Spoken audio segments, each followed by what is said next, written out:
KJ is asking, during any of your extraterrestrial encounters, have you or have they passed any messages as to why they are here? What do they want from you specifically? Yeah, for sure. As far as I go, I assume it's there's millions of us with the same purpose. Some people might want to call it star seeds. Some people might want to call it this or that, or the I don't know. I've heard other terms for it, but there's millions of people that are here for a specific purpose. So I know you've heard of the Age of Aquarius, right? Yes. So the Age of Aquarius is it's a 25,000 year cycle, and apparently what the Age of Aquarius actually is, and where these ancients found this information from or got this information from, is planet Earth is a planet where people are raised up, species are raised up. And every 25,000 year cycle is like the cycle needed to bring a new species into Enlightenment age, or whatever you want to look at it as. And I never was like a real love and light kind of person. I was a really down to earth, real person. But after experiencing some of this stuff, I have to re-question some of this. Especially, I had a spiritual background, so once I actually got into communication, it kind of clicked. But yeah, it's a 25,000 year cycle, and we're about to run into the Age of Aquarius. If you want to look at it precisely, roughly 2090, more precisely 2083, is when that is like right on the dot, when it hits right to be the Age of Aquarius. It's supposed to be every 225, not 200, 2000, every 2,250 years is another age.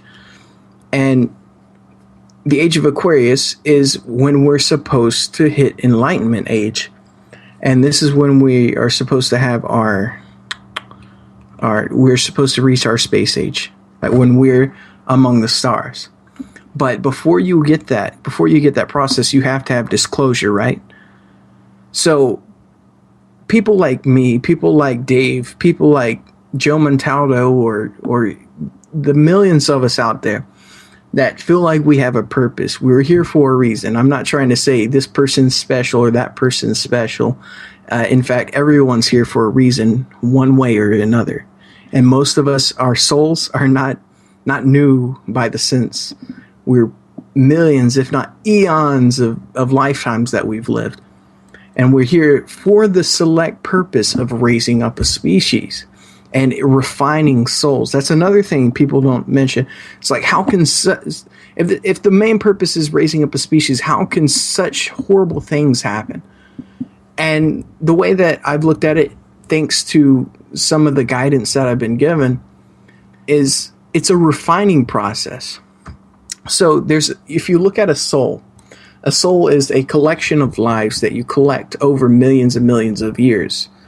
And when it starts out, it's just one base. And every lifetime adds a layer and a layer and a layer until it becomes this awesome thing of collection of souls and experiences that it's had with millions of other souls, trillions and trillions of other souls. And there's actually some science behind that if you look into, like I said, the electric universe theory. And what they refer to as the aether. CJ makes an awesome chart on his website to help describe some of this stuff. The aether resides within the three-dimensional realm. Like, we live side by side the aether. It's among us. It is us. Our soul, that's what we really are. We're a spiritual being. I mean, not everybody's going to subscribe to that. That's fine. It doesn't really matter if you believe it or not. But that's how it is. Yes. So there's a refining process. And there's a point in a soul which it can go bad or good.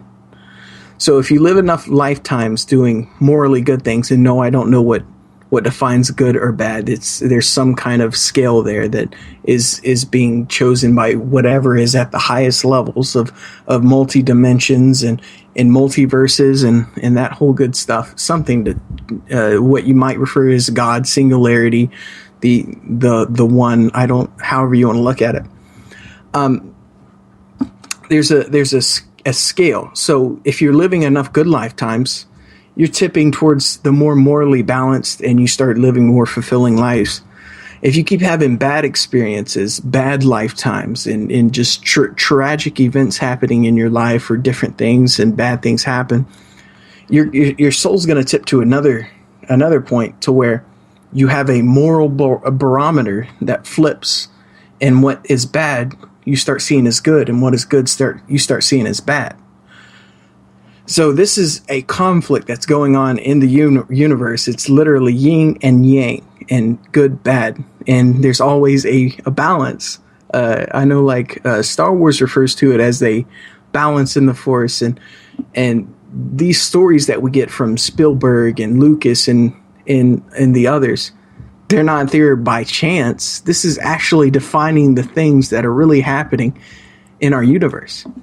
Where do you think they get all this information? Because I've seen a lot of their films, and it starts to line up with some of the things that I've seen. And no, it wasn't my imagination by the slightest chance. In fact, I have videos to prove a lot of the stuff that I've seen, which is great.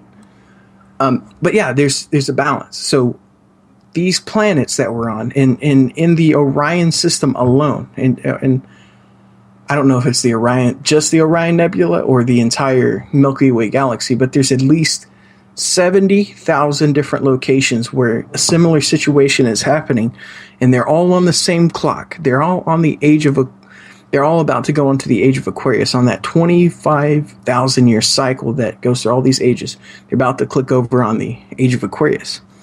So all these planets that have similar situations going, where they're refining souls, they're here to have certain experiences, plus raise up a species. They have to have these experiences of seeing good and bad, and good triumphing over evil.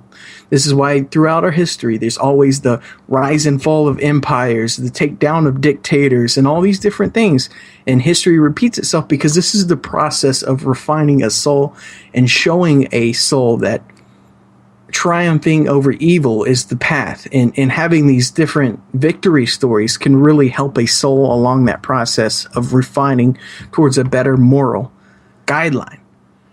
So this is happening all throughout our galaxy, and probably throughout the entire universe and several universes, because it's as far as we know right now, it doesn't have an end to the edge of our universe. So yeah, this is happening. So just in our backyard, the Milky Way galaxy and the Orion Nebula, 70,000 different planets that are being raised up for disclosure and the space age. We're one of them. Now, we're not the first humans in the universe, but another species being raised up for a planet. And we know that it's happened in the past. If you actually look, I did some research on it. There's evidence that shows that there was nuclear wars that were going on around 50 to 47,000 years ago. There's a place in India where they say it's an impact crater, just an asteroid or a meteorite. I couldn't think of it. And they couldn't find any part. They couldn't find any part of the actual asteroid. They couldn't find any remnants of it. So they just, because for lack of a better explanation, that's what they labeled it. And we still find trace radiation from that. And there's actually a couple sites like that around the world. So even beyond our known history, there's been civilizations being raised up on just our planet alone. So it brings more credence to maybe it's happened even way back into like 65 million years ago, which I've been told by these beings that it did happen. And reptilians were raised up, and they evolved from the velociraptor. And this is how they had their form. This is what they evolved from. And as we all know, something big happened an asteroid slammed into the well, this one was so big that there's kind of no doubting that this one was an asteroid. But that some conflict happened between groups that were racing up on the Earth and other groups out there, that they had to shut down the program and smash an asteroid into the Earth. And only some reptilians made it out. And that's where the ones we have that are trying to raise up civilizations on the Earth are now, the ones that escaped. And to make up for their mistakes, it's almost like in guilt, because you wouldn't expect them to like have pity for us. And I've heard others talk about this, but we're kind of connected to them in a more natural sense, even with a spiritual sense, because we've been raised up on the same planet that they were raised up, and they have a bit of a moral obligation to make sure we are successful in our disclosure process. Right. I'm going to get to another question here. God of Thunder at hashtag Spaced Out Radio is asking, in the experiences you have had with extraterrestrials, were you given the impression the ETs were of a benevolent or a malevolent nature? Both. I was given both. And I think if you look at the research, other people have had good and bad experiences as well. And this is because there is a conflict going on in all these planets to not be... You remember what I explained with the souls, right? Where it can go either good or bad.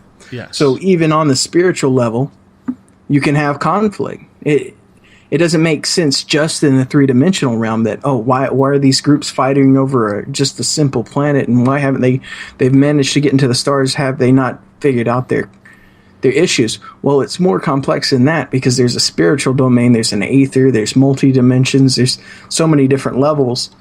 And over the years of all these conflicts going on, people get grudges, and there's actual space battles happening in the universe.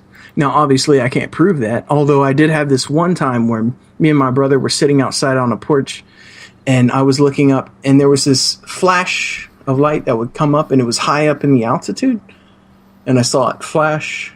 Then it showed up it would have been several thousands and thousands of miles away, where it showed up just a few seconds later. And then after it kept flashing like that, then I saw all these little teeny flashes all around it, like teeny explosions that were happening around it as it kept flashing like that. So I don't know, that reminded me of space battles going on, but that could have been, I don't know. But it was definitely nothing man-made. I can tell you for that for sure, because of how fast it was moving. But yeah, to answer the question of is there good, is there bad, or was I experiencing good or bad? At first, it was all bad. It was all really like freaky until 2013, when I had that triangle flyover, and I had that feeling that it's all going to be all right and we got your back kind of feeling. I was kind of terrified from this, because it was freaky. If you were in the same situation, I would assume you would be freaked out from it too, especially the not knowing part. It's like, who are these people and what do they want with me? That's what it was. But yeah, it's once you get away with, once you get that non-human aspect, when you start to connecting with them on a personal level, you can tell that they're just no different from us on the inside. We're just like them. They just have a technological jump up on us right now, but that's because of the circumstances. And we've likely been in their shoes too. We've likely been on the other side of the spectrum, and we were raising up planets in the past and getting them ready for actual life in the universe. And life in the universe goes way beyond just the three-dimensional realms. And in fact, there's something that they said one time, that you live most of your life in the spiritual realms. Most of your life is lived not in three-dimensional. This is like our playground. This is where we come down and we get to play in the sandbox and fight with each other and kind of work out our differences and kind of work out problems in our soul. Like I said, it's a refining process too. It's almost like the three-dimensional realms were created just so we could come down here and figure out our problems. And I've heard other people say, oh, it's like a video game, or scientists say it's almost like a virtual reality.